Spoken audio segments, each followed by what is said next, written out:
On les a tapés. Quelle extraordinaire victoire! C'est ça le plus ouf. On les a tapés. Oui, monsieur! Incroyable. Oh là là là là là là. Oh les émotions. C'est bien.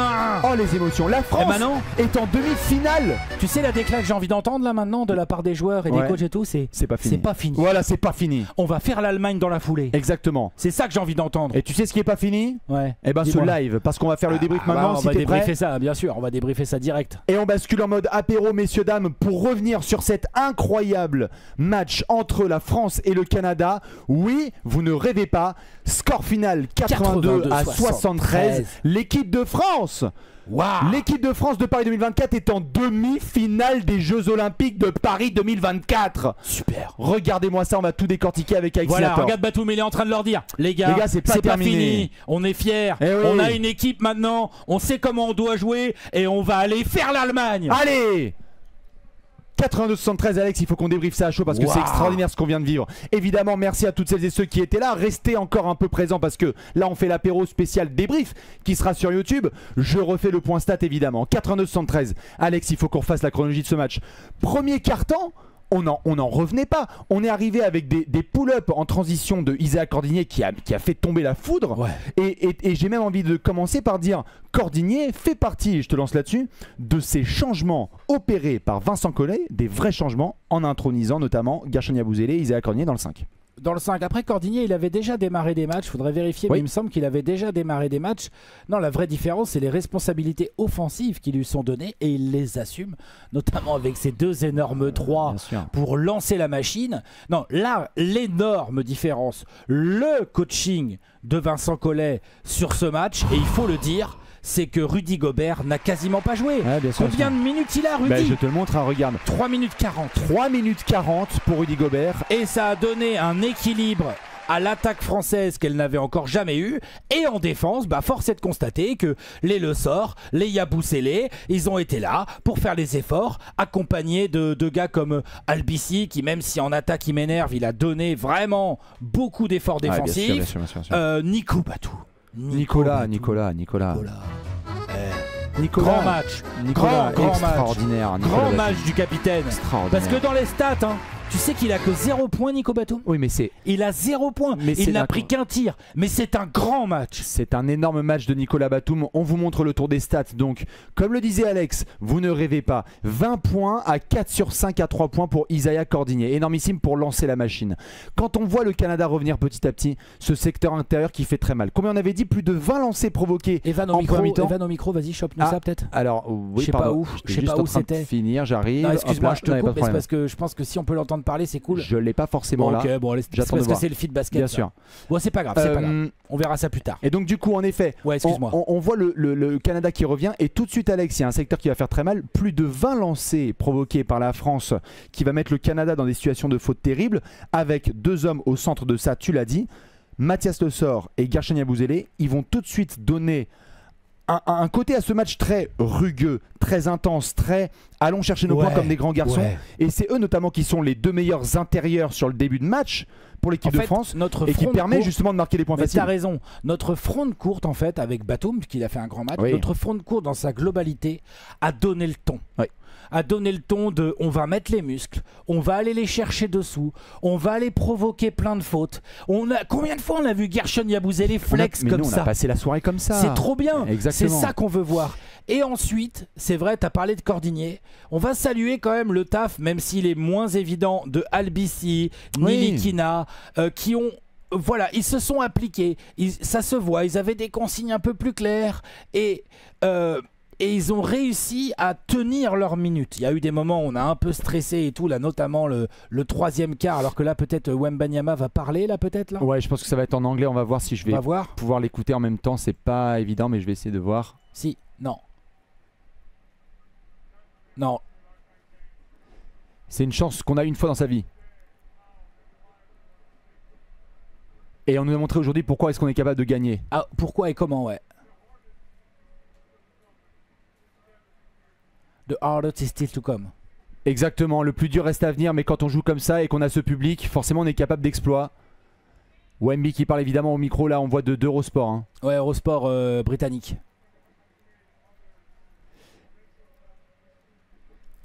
Et c'est vrai qu'il a été en difficulté offensivement, mais il le dit, il a essayé d'aider dans d'autres compartiments du jeu, Wemby, notamment en défense où on va en reparler, il a été énorme.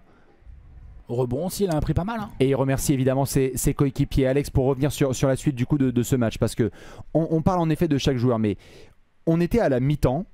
Et on disait qu'on ne pouvait pas espérer meilleur scénario. Il y avait les lancers, il y avait des fautes provoquées, il y avait une défense extraordinaire imposée par les Français.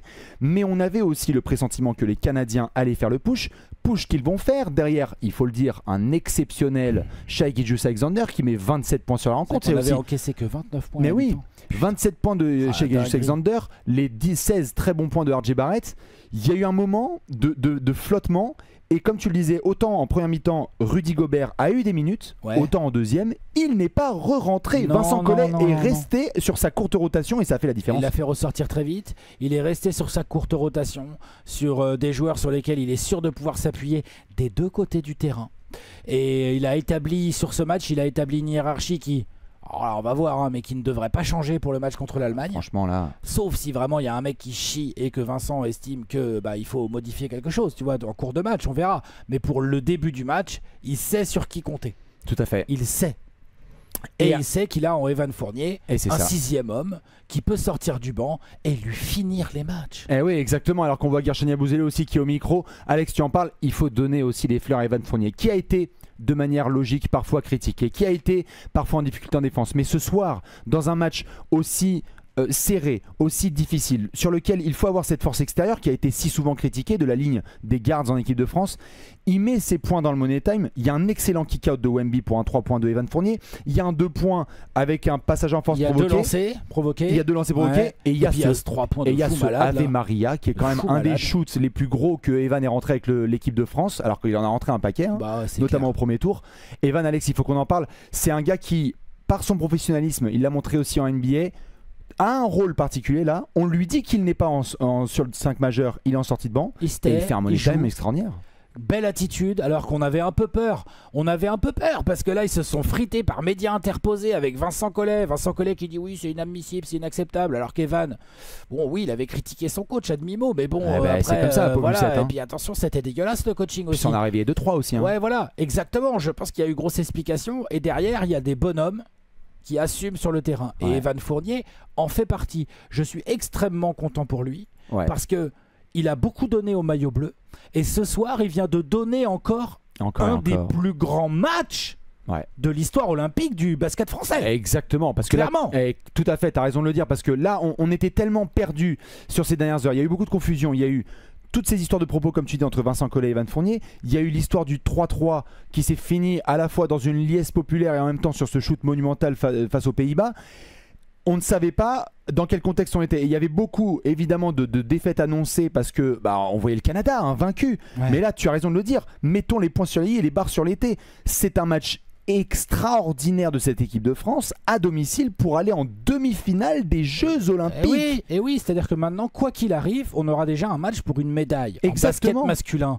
Tu sais qu'il y a, tu m'aurais demandé ce matin, je te disais lol. N'importe quoi. Mais bien sûr, lol. Donc, et Evan Fournier fait partie. Donc tu as le Soria Bouzélé, extraordinaire dans la raquette. Tu as Wembanyama qui a galéré en attaque, on arrive sur lui, mais qui a bossé défensivement et au rebond dans le money time.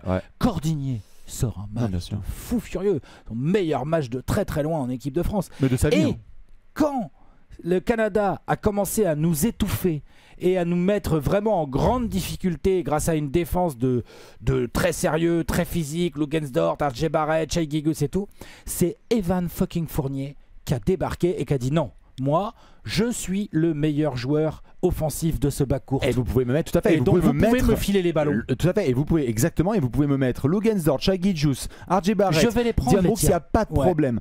Wemby a été cible de critiques évidentes sur son jeu offensif dans ce match. Il n'a pas réussi à trouver sa position. Par contre, on en parlait pendant le live, Alex. Rendons-lui des fleurs. Le money time défensif de Wemby, où on a souhaité du box-out au rebond, des contres, de l'intimidation. Le nombre de fois on a vu les Canadiens ressortir, c'est une victoire collective parce que Wemby, ce qu'il a imposé en défense dans le money time, s'il n'était pas là, ça aurait pas eu tout été la même affaire. Mais attends, le money time offensif de Vavan plus le money time défensif de Wemby, c'est ça qu'on veut voir. Ça a une gueule de médaille. Hein. Entre les deux, t'as les soldats.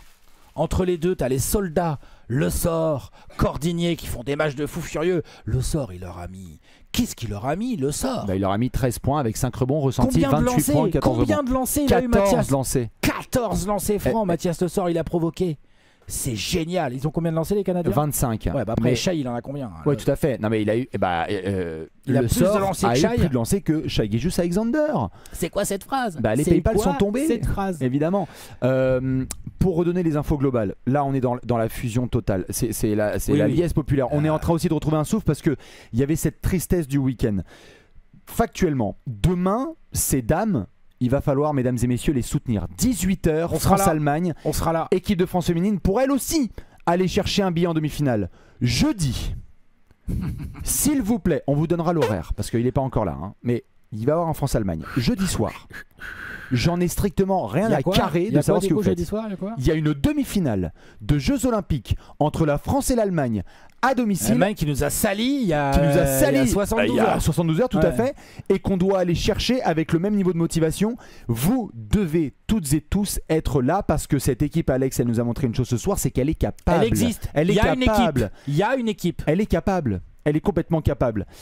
Victoire extraordinaire. Je sais même pas quoi ajouter. J'ai envie de demander si vous avez des choses à ajouter, puisque là on est dans l'apéro un petit peu de la folie absolue. Vincent, juste pour finir, parce qu'on parle beaucoup des joueurs, mais beaucoup critiqué. Vincent Collet, quand même, on finit avec celui qui prend les décisions. Comme je disais en début, il a coaché.